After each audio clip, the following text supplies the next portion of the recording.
AI tools నేర్చుకుని passive income సంపాదించాలనుకుంటున్నారా? వెంటనే సంప్రదించండి. ఈ ప్రీ వెడ్డింగ్ షూట్ వల్ల ఉన్న బెనిఫిట్స్ ఏంటి, దాంతోపాటు వచ్చే నష్టాలు ఏంటి, యూత్కి అసలు ఏం చెప్పొచ్చు అంటారు? వెర్రి వేయి విధాలుగా అన్నట్టుగా ఇది వెర్రి కాబట్టి బురద గుంటల్లో ఏంటమ్మా, ఆ బురద గుంటల్లో దూరతారా లేకపోతే ఇంకెక్కడన్నా దూరతారా? ఒకళ్ళ నోట్లో సిగరెట్లు ఒకళ్ళ నోట్లో ఊదుకుంటారా? వికారాలు కాకపోతే ఏమన్నా ఆకారాలా? ఈ వికారాలన్నిటికీ అలంకారాలు అనేటటువంటి పేరు పెట్టి పెళ్లి కూతురు వస్తే డాన్స్ చేసుకుంటూ వస్తుందా, పెళ్లి కొడుకు వస్తే తైతక్కలాడుకుంటూ వస్తాడా? ఇంకొకటి ఏంటి అంటే తాళి కట్టంగానే మూతిలో మూతి పెట్టి ముద్దులేసుకుంటారా? ఇంకిత జ్ఞానం లేకుండా. నమస్తే ప్రియా చౌదరి గారు. నమస్తే అమ్మా. ప్రీ వెడ్డింగ్ షూట్స్ ఈ మధ్య కాలంలో చాలా ట్రెండ్ అయిందని చెప్పుకోవచ్చు. ఒక పెళ్లికి ఎంతైతే ఖర్చు పెడుతున్నారో ఒక ప్రీ వెడ్డింగ్ షూట్కి కూడా అంతే ఖర్చు పెడుతున్నారనలో అతిశయోక్తి అయితే లేదు. బట్ ఒక చిన్న రీల్ ఈ మధ్య కాలంలో చాలా వైరల్ అవుతుంది. ఒక తండ్రి మనస్తాపానికి గురైన సంఘటన అందరం కలిచివేస్తుందని చెప్పుకోవచ్చు. ఈ ప్రీ వెడ్డింగ్ షూట్ వల్ల ఉన్న బెనిఫిట్స్ ఏంటి, దాంతోపాటు వచ్చే నష్టాలు ఏంటి, యూత్కి అసలు ఏం చెప్పొచ్చు అంటారు? విషయం ఏంటంటేనమ్మా, దీన్ని ఏమంటారంటే పిచ్చి ముదిరిందంటే రోకలు తలగ చుట్టమన్నారంటే వెనకటికి ఎవరు. పెళ్లి చేసుకోండిరా శాస్త్రోక్తంగా అని చెప్పి వీళ్ళకి చెబితే పెళ్ళి అనేటటువంటి పదానికి విలువ ఇవ్వడం మానేసి, పెళ్ళి అనేటటువంటి బంధానికి విలువ ఇవ్వడం మానేసి ప్రీ వెడ్డింగ్ షూట్లకి, తర్వాత పోస్ట్ వెడ్డింగ్ షూట్లకి, ఆ తర్వాత దాన్ని ఏమంటారు బ్యాచిలర్ పార్టీస్కి, ఇంకొకటి ఏంటి మెహందీలకి, సంగీతులకి విచ్చలవిడితనంగా డబ్బు ఖర్చు పెట్టడం మీద వీళ్ళకి ఎక్కువ వ్యామోహం పెరిగిపోయింది నేటి యువతలో ఎస్పెషల్లీ. నేను యువతను కూడా అనను, ఎందుకనంటే యువతని కంట్రోల్ చేయలేనటువంటి పెద్దవాళ్ళనే మాట్లాడతాను నేను. ఎందుకనంటావేమో, ఒక కుటుంబ వ్యవస్థ ఎలా ఇవాళ చిన్నాభిన్నమైపోతుంది.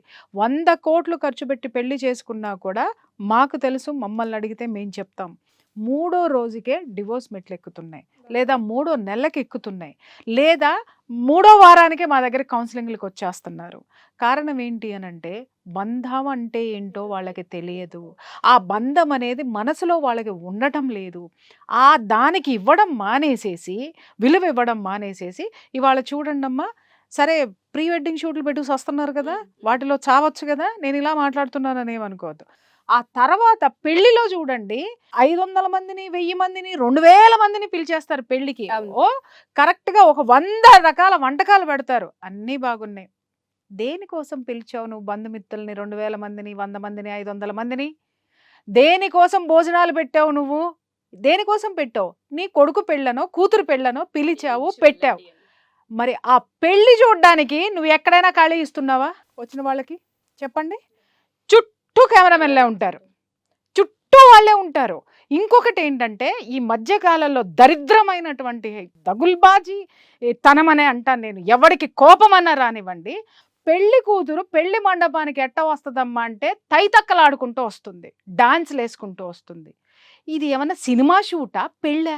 ఒక విషయం తెలుసా అమ్మా, వేద మంత్రాల సాక్షిగా ఈ మధ్య సుప్రీంకోర్టు కూడా ఉదాహరించింది, హిందూ వివాహ చట్టము ఏ విధంగా ఉంటే చెల్లుతుంది, అది నీకు అప్లికబుల్ అవుతుంది అనంటే సంప్రదాయబద్ధంగా వేద మంత్రాల నడుమ సప్తపదులు అగ్ని సాక్షిగా అగ్నిగుండం చుట్టూ తిరిగి బ్రహ్మముడి వేసి ఒకళ్ళ వేలు ఒకళ్ళు పట్టుకుని ఆ ప్రమాణాలన్నిటికీ సాక్ష్యం చేస్తేనే ఆ యొక్క పెళ్లిని హిందూ వివాహ చట్టం పరిధిలోకి ఆ పెళ్లి వస్తుంది అని స్పష్టంగా దేశ ప్రధాన న్యాయస్థానము ఉదహరించింది. ఎవడు పట్టించుకుంటున్నాడు ఇవాళ? ఎవడికి వద్దని అనుకుంటున్నారా?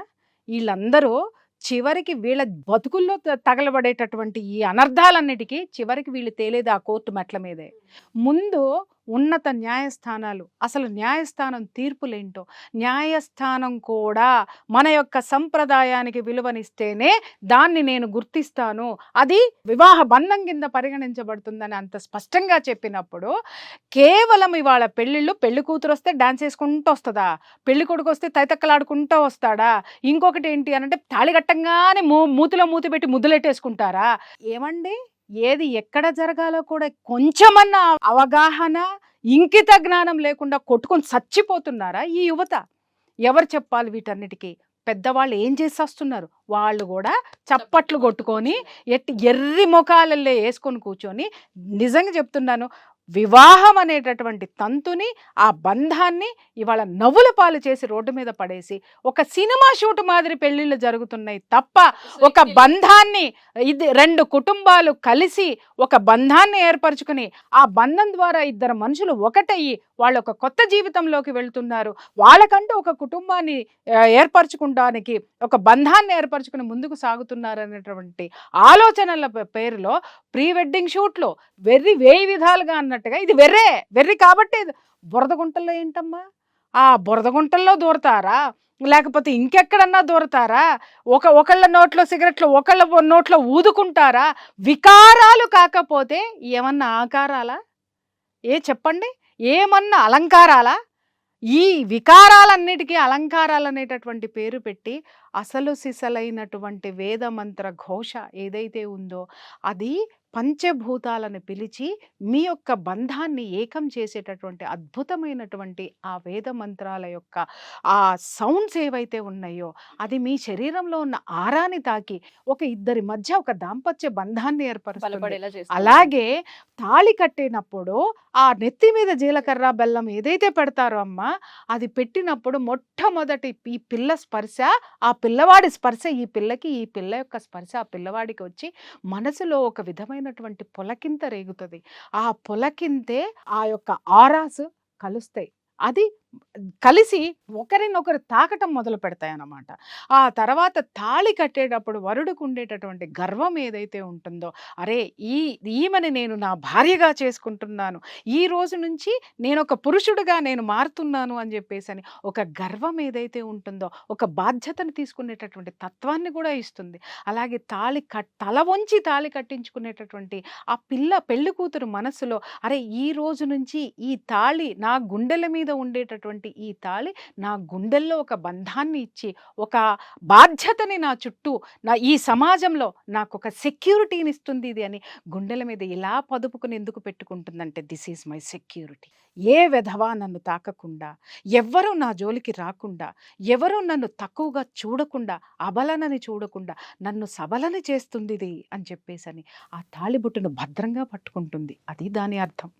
అలాగే ధర్మేచ అర్థేచ కామేచ మోక్షేచ నాతిచరామి, ధర్మార్థ కామ మోక్షాల్లో కూడాను నేను ఆచరించేటటువంటి ధర్మంలో నిన్ను వదిలిపెట్టను, కామంలో అంటే నీకు ఏ విధమైనటువంటి నీ కోరికలు తీర్చడంలోనూ నేను సహకరిస్తాను. అలాగే మోక్షేచ, మోక్షంలో నేను ఏ దారులైతే మోక్షానికి వెతుక్కుంటానో ఆ దారులను నీకు కూడా ఏర్పరుస్తాను, అక్కడ కూడా నిన్ను వదలను. నాతిచరామి అని అప్పుడు పిల్ల చేతిలో చేయి వేసి ప్రమాణం చేసినప్పుడు ఉండే అనుభూతిని, సార్ ఇలా పట్టుకోండి, అలా పట్టుకోవద్దు, ఇలా పట్టుకోండి, ఇలా ఇలా ఇలా ఇలా ఇలా కొంచెం పైకి కిందకి పక్కకి ఏగి. కెమెరామెన్ ఈడ్చి బూటకాలతో తన బుద్ధేస్తుంది. కెమెరామెన్ నేను తిట్టలేదండి, అది వాళ్ళ ప్రొఫెషన్. ఎవరిని బూటకాలతో తన బుద్ధేస్తుంది అనంటే, క్రతువును మర్చిపోయి దీన్ని ఎంకరేజ్ చేసే వాళ్ళు ఉన్నారు చూసావమ్మా. ఇవాళ బ్రాహ్మణులు కూడా ఎంత వాపోతున్నారంటే, వాళ్ళని పట్టించుకోకుండా ఎంతమంది పురోహితులు నా దగ్గర బాధపడి ఉంటారో. అమ్మా ఎక్కడన్నా మీరు చెప్తే మనుషులు వింటారు, చెప్పండి అమ్మా, కనీసం ఆ వేద మంత్రాలకి అర్థాలు మేము చెబుదామన్నా కూడా వాళ్ళు ఎంతసేపు అక్కడ కెమెరామెన్ల యొక్క డైరెక్షన్ నడుస్తుంది, ఆ కెమెరాలు ఎలా దిగాలి అనేటటువంటి దాని మీద ఈ పెళ్లి కూతురు పెళ్లి కొడుకులు ఉంటున్నారు. తాళి కట్టిన తర్వాత ఒక అందమైనటువంటి ఒక గిలిగింత మనసులో కలిగినప్పుడు ఆ అనుభూతిని పంచుకోవటం మానేసి అదే దాని మీద ఒకడికొకడు ముద్దులు పెట్టేసుకోవడం వరకు ఇవాళ వెళ్ళిపోయింది. అంటే తల్లి మూసి పెడితేనే ఏదైనా అందంగా ఉంటుంది. అర్థమైందా? అమ్మ నీకు ఏదైనా దాచిపెట్టి ఇస్తే అది అద్భుతంగా ఉంటుంది. అది ముందరే ఊరించి ఇస్తే అది ఇంకా అద్భుతంగా ఉంటుంది. అమ్మ దగ్గరే నువ్వు గోరు ముద్దలు తింటూ, అమ్మ దగ్గరే నువ్వు అంత చవి చూసావు, మరి నీ జీవితంలోకి వచ్చిన భాగస్వామి అన్నింటినీ ఊరించి నీకు ఇవ్వబోయేది తలుచుకుంటే నీకు ఎంత ఆనందంగా. దాన్ని ఎక్కడ పంచుకోవాలి? బాత్రూమ్ నీట్గా ఉంది కదా అని చెప్పి బంగారు తల్లి పళ్ళని తీసుకెళ్ళి బాత్రూంలో అన్నం తింటావా? ఎంత నీట్గా ఉన్నా బాత్రూంలో ఏ పని చెయ్యాలో ఆ పనే చేస్తావు, అన్నం ఎక్కడ తినాలో అక్కడే తింటావు, బాత్రూమ్ నీట్గా ఉంది కదా అని చేయవు. అలాగే సంస్కృతి హద్దులు దాటిందని చెప్పి మనిషి హద్దులు దాటాడు. ఏ హద్దు దాటాడు? దేశ సరిహద్దు మాత్రమే దాటాడు అనుకున్నాం. కానీ సంప్రదాయ హద్దుల్ని కూడా దాటి ఈ విధమైనటువంటి మకారాలని, అంటే ఇందాక నేను అన్నారే వికారాలన్నమాట. ఆ వికారాలన్నిటినీ కూడా ఈ విధంగా చూపిస్తూ ఉంటే ప్రకృతి మాత్రం ఎట్టి పరిస్థితుల్లో వీళ్ళకి గుణపాఠం చెబుతూనే ఉంటుంది, చెప్పే తీరుతుంది. ఎందుకంటే దేనికైనా కొన్ని హద్దులు ఉంటాయి, దాపరికాలు ఉంటాయి. ఆ దాపరికము ఎప్పుడైనా కానీ, ఏ మనిషికైనా కానీ కొన్ని దాపరికాలు అందంగా ఉంటాయి, కొన్ని దాపరికాలు మనసుల్ని నిలబడతాయి, బంధాలని నిలబడతాయి. అవన్నీ ఇవి ఏవి మనవి కావు. ప్రీ వెడ్డింగ్ షూట్లు ఎక్కడి నుంచి వచ్చినాయో తెలియదు. ఒక ఆవిడ వెడ్డింగ్ ప్లానర్ అనమాట. ఎంత బాగా సమర్థించేసిందంటే, ప్రీ వెడ్డింగ్ షూట్ ఉండాలండి, ఉంటే అది చాలా మందికి మేము ఎలా ఉండాలా అంటే, ఇది ఎవరు క్రియేట్ చేశారు అంటే, ఈ వెడ్డింగ్ ఈవెంట్స్ ఉన్న వాళ్ళకి పనులు కావాలి కాబట్టి ఎక్కడెక్కడ ఉన్న సాంప్రదాయాలను తీసుకొచ్చి బలవంతంగా ఇవాళ మన వివాహ వ్యవస్థలో వీటన్నిటినీ పెట్టారు, బలవంతంగా పెట్టారు. ఇవన్నీ ఈ వ్యామోహాలన్నిటికీ కూడా సాష్టాంగ నమస్కారాలు పడిపోయి, బొక్కబోర్ల పడిపోయి మన పెద్దవాళ్ళందరూ వీటికి తెరలు తీసేసరికి బాహాటంగా మన జీవితాల్లోకి వచ్చేసినాయి. అమ్మా, పెళ్లికి ముందు పెళ్లి కూతురు కూర్చుని గౌరీదేవి పూజ ఎందుకు చేస్తుందో దీని అర్థం ఎవరికైనా తెలుసా? నాకు తెలిసిన అర్థం నేను చెప్తున్నా. ఆ గౌరీ పూజ చేసేటప్పుడు ఆమె యొక్క ఏ జీవితంలోకి, ఏ బంధంలోకి తను అడుగు పెడుతుందో అన్ని విధాలుగా ఒక సంరక్షణని అమ్మవారిని ఇవ్వమని చెప్పేసి అని కోరుకుంటూ ఆ పూజ చేస్తుంది. ఆ పూజకు ఉన్నటువంటి ఎనర్జీని నువ్వు తీసుకొని ఆమె నీతో పాటు వస్తుంది. ఆమెని తీసుకుంటున్నావా, ఫోటోలు తీసుకుంటున్నావా? ఇవాళ ఏదైతే ఫోటోలు తీసుకుంటున్నారో, ఏదైతే కేవలము బొమ్మలకి, కేవలం మీ యొక్క మనది కాని సాంప్రదాయాలకి ఎప్పుడైతే మీరు తెర తీసేశారో అప్పుడే మన సాంప్రదాయం కానటువంటి డివోర్స్ కేసులు పెరుగుతున్నాయి, వెస్టర్న్ కల్చర్ పెరిగిపోయి ఇవాళ ఒక్కళ్ళు కూడా మనశ్శాంతి లేకుండా ఉంటున్నారు. ఉషా, నేను ఒక్కటే విషయం చెప్తా, ఈ పేరెంట్స్ అందరూ కూడా ఇట్లాగే మా బంధువుల ఇళ్లలోనే ఒకటి ఇట్లాగే ఇన్సిడెంట్ జరిగినప్పుడు ఊళ్ళో నుంచి పెద్దవాళ్ళందరూ వచ్చారు. చుట్టూ 15-20 మంది కెమెరామెన్లు ఉన్నారు, కెమెరాలే తిరుగుతూ ఉంటుంటే వాళ్ళు ఆ పెళ్లి కూతురు తల్లిని అడిగారు, అమ్మ వాళ్ళందరినీ పక్క తప్పుకోమనవే, మనవరాలు కనపట్లేదు అని అంటే, సర్లే మీరు ఎప్పుడైనా ఉంటారు, తర్వాత అంతా చూసుకునేది కెమెరాల్లోనేగా జీవితాంతము అని కెమెరాలకు ప్రాధాన్యత ఇచ్చింది ఆ అమ్మ, ఆ తల్లి. వీళ్ళు వెనక నుంచి ఒక నిట్టూర్పు విడిచి, అరే పిల్లని అట్లా చూసుకుంటే ఆనందం వీళ్ళకి జీవితాంతం ఈ కెమెరాలో ఉండిపోతుందా? ఈ అనుభూతిని నీ వాళ్ళకి నువ్వు ఇవ్వవా? నువ్వు కెమెరాల ద్వారా నువ్వు అనుభూతి పొందుతున్నావే, మరి ఈ కెమెరాలకి నువ్వు ఏ విధమైనటువంటి అనుభూతిని ఇస్తున్నావు, నీ యొక్క బంధాలకి ఏ విధమైనటువంటి ఆ విలువనిస్తున్నావు అంటే, ఇక్కడ బంధువులకి విలువనివ్వటం మానేశారు. ఎంతసేపు ఇప్పుడు ఇవాళ రేపట్లో ఏంటి, అత్తగారు డాన్స్ వేస్తుందంట పెళ్లికి. సిగ్గు శరం ఉండద్దమ్మా? పెళ్లిలో అత్తగారు తైతక్కలు ఆడడం ఏంటమ్మా? నాకు అర్థం కాకట. ఎప్పుడు 2 కుటుంబాలు ఒకటైన రోజున మ్యూజిక్ పెట్టుకోండి, ఎవ్వరికి అభ్యంతరం లేదు. ఎప్పుడు 16 రోజుల పండక్కి పెట్టుకో, అప్పుడు అందరూ ఒకటవుతారు, దగ్గర అవుతారు, విభేదాలున్నా పోతాయి. అలాంటిది ఒక వేడుక చేసుకోండి.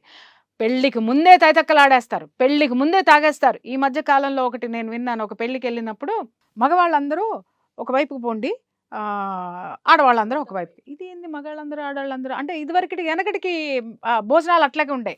ఫస్ట్ మగవాళ్ళు తిన్న తర్వాత ఆడవాళ్ళు తినేవాళ్ళు. ఓహో, అంటే ఇప్పుడు మగవాళ్ళకి వేరే పెడుతున్నారు, ఆడవాళ్ళకి వేరే పెడుతున్నారేమోలే అని చెప్పేసి అని, మంచి పద్ధతే కదా అని పక్కన ఎవరితోనో అన్నా నేను, భలే చెప్పేవాళ్ళే, వాళ్ళు ఎందుకు వెళ్తున్నారు అనుకుంటున్నావు అని అడిగారు. ఎందుకమ్మా అన్న, మందు పార్టీ ఉంది అక్కడ. ఎక్కడన్నా ఈ సంప్రదాయం ఉందా? 16 రోజులు ఎప్పుడైతే లగ్నపత్రిక ఇచ్చి పుచ్చుకుంటారో ఆ నిమిషం నుంచి పెళ్లి అయిపోయిన తర్వాత 16 రోజుల పండగ వరకు నాన్ వెజ్ ముట్టరు, మందు ముట్టరు. ఆ ఇంట్లో పద్ధతి ఉంటుంది, కొన్ని వ్యసనాలకి తావు ఉండదు, కొన్ని ఎనర్జీస్ని లోపలికి రానివ్వరు, ఎంతో కఠినంగా ఉంటారు. ఇదేందమ్మా పెళ్లిలో తాగేయడము, తాగడానికి ఆల్రెడీ ఒక సెక్షన్ పెట్టడమా? ఇదే ఎక్కడ విడ్డూరము, ఇదే ఎక్కడ వైపరీత్యము, ఎటు పోతున్నది? నిజంగా చెప్తున్నాను, విశృంఖలమైనటువంటి ఆలోచనలు, సాంప్రదాయాల పేరిట ఆచారాలన్నిటినీ మూటగట్టి పైన బారేసినారు. ఇవాళ నడుస్తుందంతా ఏంటంటే బొమ్మల పెళ్ళిళ్ళు జరుగుతున్నాయి. చిన్నప్పుడు మనం బొమ్మల పాట ఆడుకునేటప్పుడు ఈ చీర బాగలేదని తీసేవాళ్ళం, ఆ చేయి బాగలేదని తీసేవాళ్ళం, ఈ బొట్టు బాగలేదని తీసేవాళ్ళం, మనకి ఎట్లా నచ్చితే అట్లా బొమ్మల పెళ్లి చేసేవాళ్ళం. ఈరోజు పెళ్ళిళ్ళన్నీ బొమ్మల పెళ్ళిళ్ళే తప్ప బంధాలను నిలబెట్టేటటువంటి పెళ్ళిళ్ళు అయితే మాత్రం కాదు. చెప్పినట్టుగానే ఆ ప్రీ వెడ్డింగ్ షూట్ ఎప్పుడైతే జరుగుతూ ఉంటుందో ఆ షూట్ కూడా మనం చూస్తాం మేడం. ఏదైతే 4 గోడల మధ్య జరగాల్సిన కార్యక్రమం ఉంటుందో అది ఫోటో షూట్ లో మొత్తం అయిపోతుందమ్మా. ఇప్పుడు మీరన్నారు ఒక రీల్లో తండ్రి బాధపడింది అదే కదా.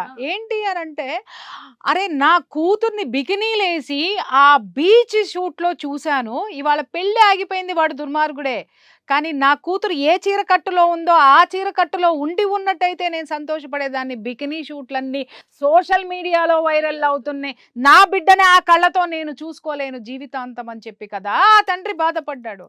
కానీ బాధపడిన తండ్రిని పక్కన పెడితే బాధే లేనటువంటి తండ్రులు, ప్రోత్సహించేటటువంటి తండ్రులు ఎంతమంది ఉన్నారో వాళ్ళందరికీ చెప్తున్నాను, మిస్టర్ అండ్ మిస్సెస్, మీకు మీ పిల్లలకి మన సాంప్రదాయాలు నేర్పండి. ముందు ముందు మీరు సుఖంగా ఉంటారు, మీకంటూ ఒక కుటుంబం ఏర్పడుతుంది.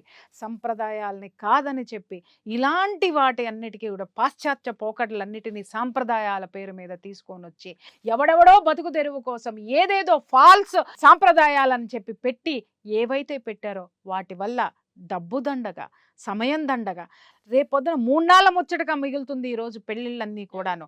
ఇవన్నీ రేపొద్దున సోషల్ మీడియాలో చక్కర్లు కొడుతూ వాళ్ళు ఇంకొక జీవితాన్ని స్టార్ట్ చేయాలన్నా కూడా చాలా భయంకర. నేను ఇవాళ చెప్తున్నా, 2వ పెళ్ళిళ్ళు బాగా జరుగుతున్నాయి, 3వ పెళ్ళిళ్ళు చేసుకుంటున్నారు, ఎవ్వరూ సుఖంగా లేరు, ఎవరు మనశ్శాంతిగా లేరు. వెనకటికి ఎవరైతే ఒకే కాపురంలో ఉన్నారో వాళ్ళు చాలా అద్భుతంగా ఉన్నారు. కష్టాలు పడిన నష్టాలు పడిన చివరికి ఒక సంతృప్తితోటి జీవితాన్ని వాళ్ళు చివరి వరకు గడిపారమ్మా. ఎందుకు? ఒక కుటుంబంలో ఉన్నామన్న సంతృప్తి, తన చుట్టూ ఇంతమంది బంధువులు ఉన్నారన్న సంతృప్తి. ఇవాళ 6 నెలలు ఒక కుటుంబంతో నువ్వు బంధుత్వం కలుపుకుంటే 6 ఏళ్ల తర్వాత ఇంకొక కుటుంబంతో బంధుత్వం. ఎవరు నీ బంధువులు? ఇవాళ ఏది నీ కుటుంబం? నువ్వు ఏమని చెప్పుకుంటున్నావు? ఎక్కడ నీ కేర్ ఆఫ్ అడ్రస్? సుమన్ టీవీలో మీ పర్సనల్ అండ్ బిజినెస్ ప్రమోషన్స్ కోసం కింది నెంబర్కి కాంటాక్ట్ చేయండి.